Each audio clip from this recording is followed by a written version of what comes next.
this is Student Body President Ellie Hager. This is the Lovejoy Student Council, and you're watching Leopard Spotlight.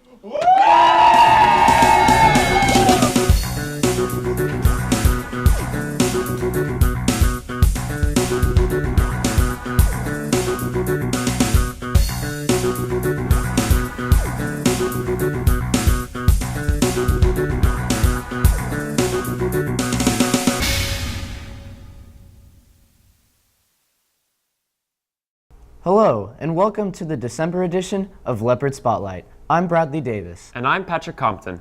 In the past weeks, our reporters have been hard at work to bring you the most interesting stories from the Lovejoy community and beyond. Common first jobs for teens include working at the local department store or fast food restaurant. But for Matthew Doss, his job is to teach what he loves. Grant and Bradley have the story.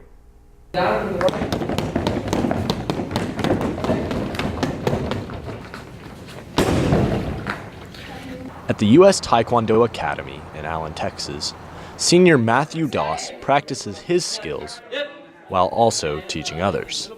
Matthew tells us about how teaching has impacted him.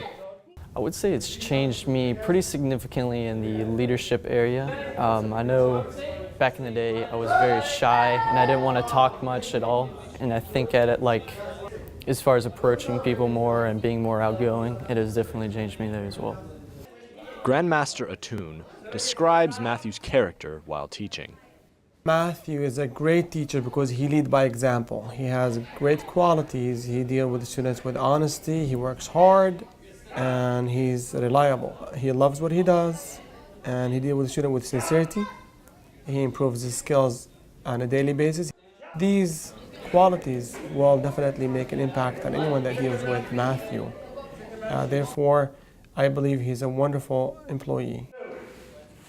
Co-instructor Daniel Painter says Matthew has matured in many ways over the years.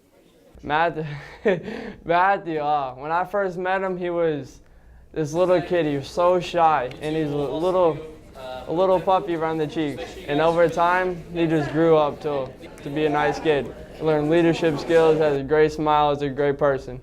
Matthew is not only helping to grow his peers, but also his own talent. He's developed a lot of skills in martial arts. He's made it all the way to secondary black belt, and now is about to test his third-degree black belt. I think of Matthew today more of a mature man than most of what you deal with on a day-to-day basis over 35 years old to 40 years old. He's developed that much maturity. For Matthew, martial arts is about more than just learning cool moves. I would say the most important part of Taekwondo is kind of learning who you truly are, especially if you teach martial arts. You will definitely learn your true personality and how it comes to play in part of you.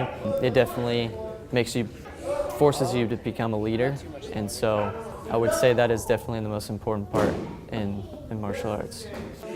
This is Grant Dennis and Bradley Davis reporting with the Lovejoy News Network. Yearbook Distribution Day is always a big event in the spring, but before students can start flipping through their books, there's a lot of work to be done. Fallon and Matthew give us a peek behind the scenes with the staff. The tremendous task of capturing our memories is placed in the hands of our peers on the yearbook staff. These students put in an immense amount of time, dedication, and hard work in order to preserve the special moments of our high school years. To Editor-in-Chief Eric Miller, the creation of the yearbook is worth the long hours. It takes a lot of time outside of school. Being the editor-in-chief, I would have to be able to edit all the pages, and that takes a lot of time just scrolling through page after school. But then taking so many pictures, it's like there are places I have to drive an hour or an hour and a half to get to actually take those pictures, just so that we have that coverage.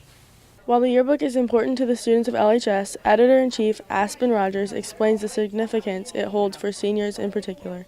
So that's been actually a big effect on me personally this year, because this is my senior year yearbook. This is the last thing I have to hold my memories, and so I think it kind of puts a little pressure on us to make sure that we make something that does hold all these special moments that relate to our school, and that people will remember later on in the road. Yearbook Representative Rod Evans explains how the quality of the final product reflects the staff's strong bond.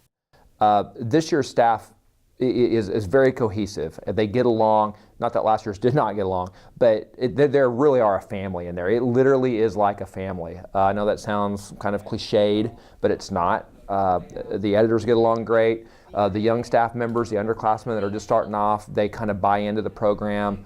Everyone's pointed in the same direction. They all have the same goal. They have great attitudes. I mean, super attitudes. You walk in there, everyone's smiling, everyone's ready to go, everyone's anxious to see, everyone's anxious to work. They've met every deadline perfectly. Their pages look spectacular, wonderful theme. It's just, if I had 100 situations like what's happening down the hall, I could retire right now as far as that goes. So yeah, great job. At the end of the day, the staff's main focus is to create a lasting book filled with memories. I think it has a tremendous impact because we're creating a document that records the year and everybody's lives during this time period. And so while we graduate or we move on or these students will get married, have children, this document lasts. 50 years from now, this book will be here and people will look back on it and remember the times that we captured and how they looked and what they wore, and it'll bring back a lot of memories. And seeing the pictures and reading the words and just seeing what our year was about, I think is really special, and it's unique just to yearbook. This is Fallon Brothers and Matthew Single-Palmy reporting for the Lovejoy News Network. While sports such as basketball and football often prevent undersized athletes from competing on the next level, the weight classes in wrestling provide opportunities to all. Clay and Clayton take us to the mats, where you can find champions of all sizes. Ready? Wrestle! Wrestling season is underway, and in this year and many others, head coach Mike Eaton has seen plenty of change and development within his team. This is my 5th year here now. I think really we had to do a culture change. I don't think we're really working on the technique. We're developing some of our kids from the youth level up. We're starting to see some of the middle school kids that wrestled for us 3-4 years ago now come into our high school program. So I mean, we're developing kids, kind of our wrestlers to be really tough wrestlers, but also technically sound and really commit to it and be a committed wrestler to the sport. Senior Zach McCormick told us about the role Eaton has had in building up the team and his hands-on approach. Coach Eaton's helped this program a lot. He's really building it up from scratch. He's got their youth program developing. He's really involved in it, and you can tell that he's real passionate about it. And it just kind of brings the energy around the wrestling room that allows us to try our best and compete to our full potential. Last year, the men's team placed 5th in the state, and overall there have been 2 state placers and over 15 state qualifiers. But Eaton's focus and goals don't stop there. Our women's program's developing too. It's probably not the rate I'd like, but our junior class right now is the first class we actually tried to recruit. And we haven't had our first women's state placer, but we will soon. This year I think we've got several women that could step up and do that. They're growing, they're getting better, and they're getting more experience in wrestling well. Sophomore Morgan Elvin told us about her personal experiences on the women's team. It's not as wide range as guys wrestling. It's still developing. Sometimes girls just aren't seen as like true wrestlers, but we wrestle too, we work hard too, we learn the same moves, we do the same competitions, we're the same competitors. Coach Eaton then attributed wrestling's appeal to one simple fact. It's unique because it's the only sport that's all-inclusive. It doesn't matter your height, your weight, your body type, you're male or female. Doesn't matter if you have any physical handicaps, you can wrestle. One competitor who shows this in action is junior James Ayers, who was born with dwarfism. While Ayers wouldn't be able to take part in other sports, he's able to be a true competitor in wrestling. I get to wrestle in the 106 weight class, so that's the lowest of 13 weight classes. Coaching, whenever I'm having difficulty with something because of my shorter stature, he helps me teach a move that's kind of like the move that we were learning to fit me because I have my shorter arms and my shorter legs. And he's also very motivated. Like during matches, he tells us to get up, warm up, and he tells us that we need to win this match. And he just overall motivates the entire team. Eaton looked towards the future as he talked to us about this poster in the wrestling practice room. We don't have a state champ yet in Lovejoy history, and that's going to happen. That's going to happen soon. So I believe that person is in our program. Could be a male, could be a female. I'm not sure who it's going to be, but they're on the team now. We set the bar high, and we want our men and women to try to reach that bar and go beyond it. This is Clay Parker and Clayton Houts reporting for the Lovejoy News Network. With many sports here at the high school, some can be overlooked. So Patrick and Dara show us how the Lovejoy bowling team maintains both fun and competitive qualities.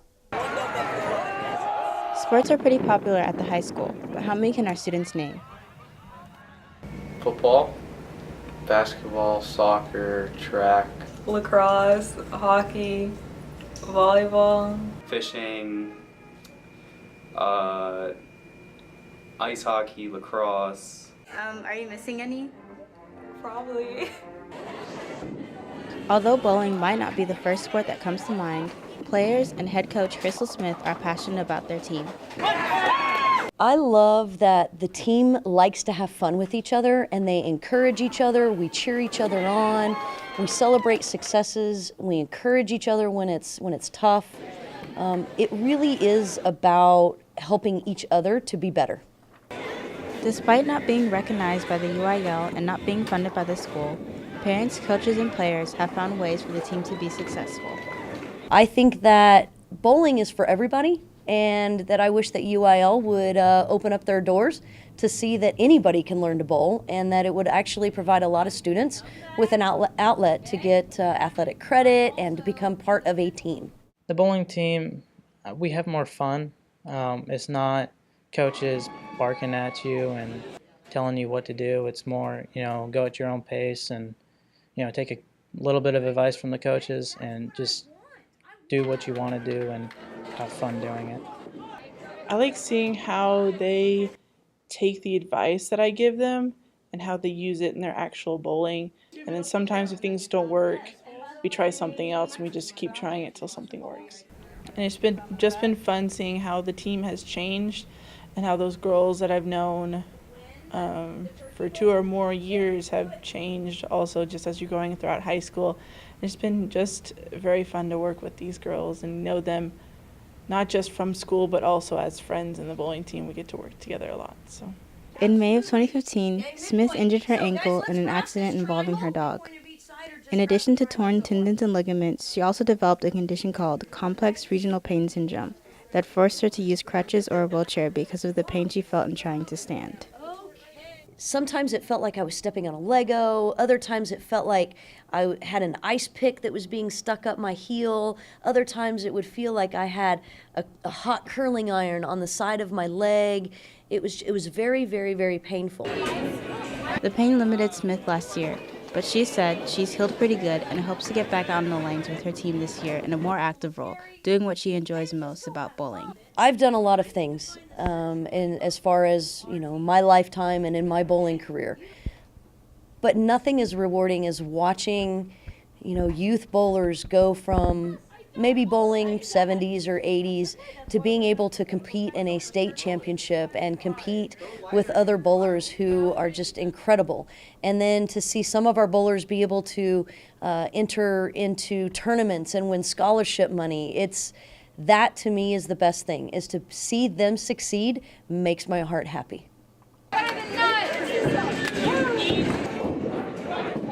This is Dara Fidel and Patrick Compton reporting for the Lovejoy News Network. We hope you enjoyed these stories as our holiday gift to you. Until next time and next year, I'm Patrick Compton. And I'm Bradley Davis. And remember, if there's a story to find, we'll find it here on Lethbridge Spotlight.